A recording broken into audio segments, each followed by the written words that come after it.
Same thing with Church on the Hill. We can stay with what's comfortable, with what's safe, with what's familiar.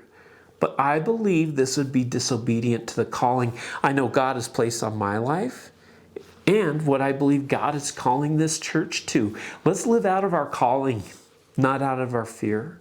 Verse 5, he took his wife Sarai, his nephew Lot, all the possessions they had accumulated, and the peoples they had acquired in Haran, and they set out for the land of Canaan, and they arrived there.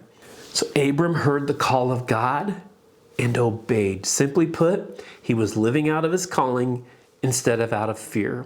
He followed God's voice to the land of Canaan, which we know as today as the promised land, modern day Israel, the most hotly contested piece of real estate on the planet to this very day.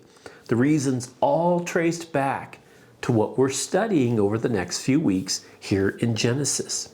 But I want you to notice throughout this study is that this promise God gave to Abram, it was unfulfilled in his lifetime on earth. Throughout Abram's life, we never see this promise of being a great nation come to fruition.